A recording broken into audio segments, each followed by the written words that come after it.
Hello and welcome to my channel UPSC Pathshala with Gracy. तो कैसे हैं आप सब लोग दोस्तों।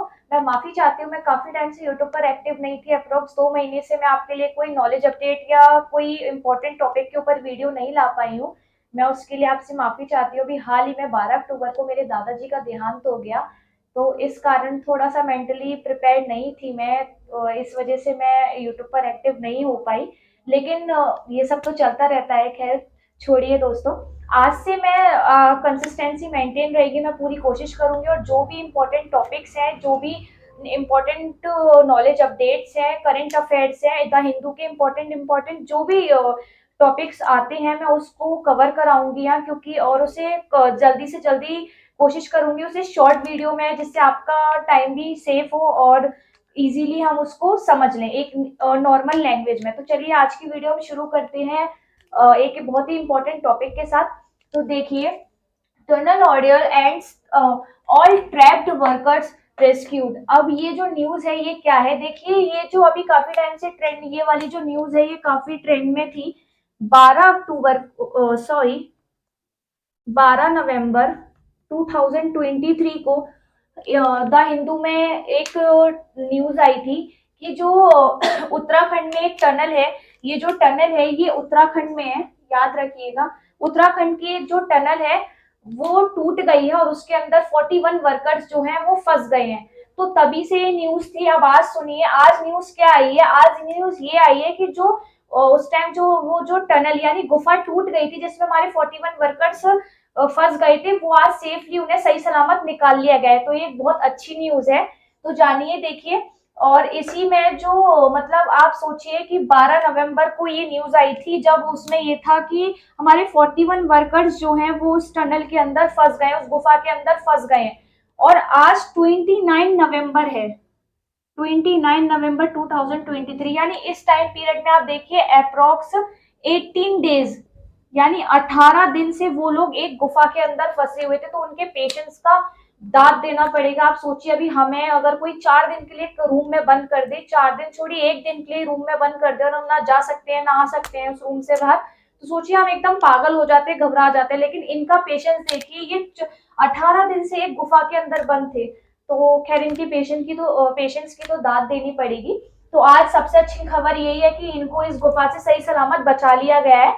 और इसी पे जो हमारे उत्तराखंड के जो चीफ मिनिस्टर है, उत्तराखंड के जो मुख्यमंत्री हैं धमी सर, उन्होंने ये अनाउंस किया है कि जो भी 41 वर्कर्स इस गुफा के अंदर फंसे हुए थे उन्हें वो 1-1 लाख का कंपनसेशन देंगे। तो ये भी एक बहुत अच्छी न्यूज है। अब आपके लिए इसमें जो इम्पोर्टेंट क्वेश्चन बन सकता है वो क्या एमसीक्यूज बनेगा कि ये जो टनल है इसका नेम पूछ लिया जाएगा। तो आप देखिए, इस टनल का नेम है सिल्कियारा टनल। ये जो टनल है ये सिल्कियारा टनल है। और ये इम्पोर्टेंट क्यों है, ये जो टनल है यानी ये जो गुफा है ये गंगोत्री को यमुनोत्री से जोड़ती है। यानी अगर हमें गंगोत्री से यमुनोत्री जाना है तो ये उसकी डिस्टेंस को कम करती है। तो ये टनल इस तरीके से इम्पोर्टेंट है, इसका इस तरीके से यूज है। और अब आप इसके ऊपर देखिए, सबसे बड़ा क्वेश्चन ये बनता है कि ये जो 41 वर्कर्स उस गुफा के अंदर फंसे हुए थे उन्हें किस तरीके से बचाया गया है। तो आप ये देखिए, ये सबसे इंपॉर्टेंट जो इसका टॉपिक की जो न्यूज है यही है आज का, कि रेड होल माइनिंग टेक्निक से इन्हें बचाया गया। अब ये आप देखेंगे कि रेड होल माइनिंग क्या है।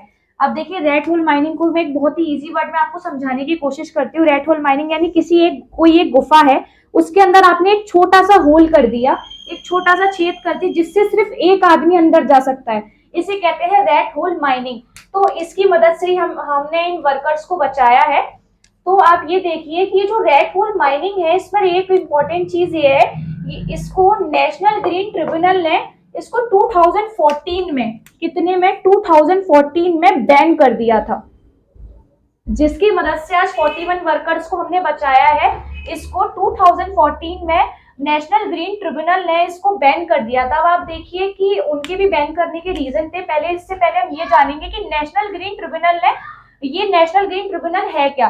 नेशनल ग्रीन ट्रिब्यूनल यानी एनजीटी एक टाइप का कोर्ट है जो हमारे एनवायरमेंटल से रिलेटेड जितने भी मैटर्स होते हैं, जो प्रॉब्लम्स होते हैं, उनको देखता है। तो इसी शॉर्ट में बस इतना ही जानिए। अब आप ये देखिए कि जो रेड होल माइनिंग जो ये इसको बैन क्यों किया था नेशनल ग्रीन ट्रिब्यूनल ने, उसका ये कारण था कि देखिए ये इससे पहला कारण तो यही बन सकता है, अगर इस गुफा में हम इसी तरीके से छोटे छोटे छेद करेंगे तो इसके धंसने का भी डर रह सकता है, हो सकता है कि ये टूट जाए या धंस जाए, तो जिससे और ज्यादा प्रॉब्लम हो सकती है। वर्कर्स उसमें जो भी है उसको उनकी जान भी जा सकती है। उसका एक कारण तो ये था।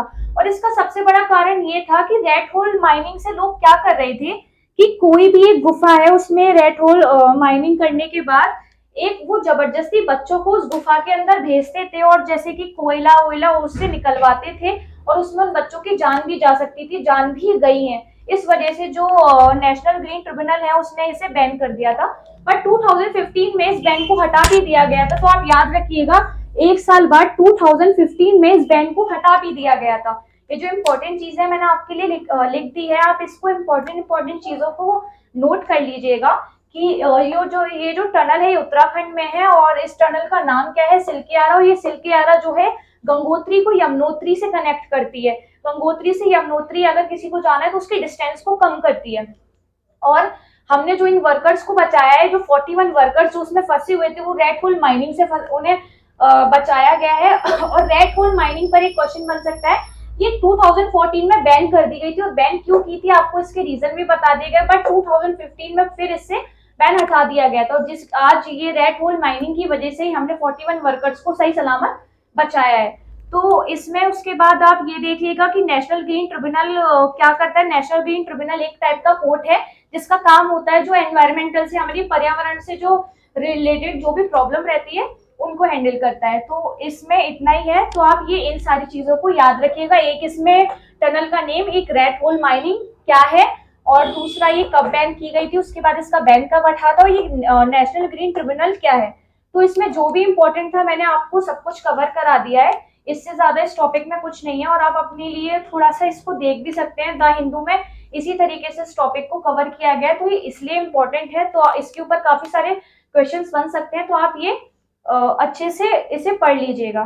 तो मिलते हैं अपनी नेक्स्ट वीडियो में। अगर आपको वीडियो पसंद आया दोस्तों तो इसे ज्यादा से ज्यादा शेयर कीजिएगा, उन लोगों तक पहुंचाइएगा जिन्हें आज भी करंट अफेयर्स समझने में प्रॉब्लम होती है और द हिंदू के ऐसे बड़े बड़े टॉपिक्स उन्हें समझ नहीं आते हैं। मैंने कोशिश की है कि मैं आपको बहुत इजी लैंग्वेज में इसे बता सकूं और बताने की कोशिश भी की। अगर वीडियो पसंद आया तो कमेंट सेक्शन में कमेंट करके जरूर बताइएगा। मिलते हैं अपनी नेक्स्ट वीडियो में, तब तक के लिए बाय दोस्तों, जय हिंद, थैंक यू।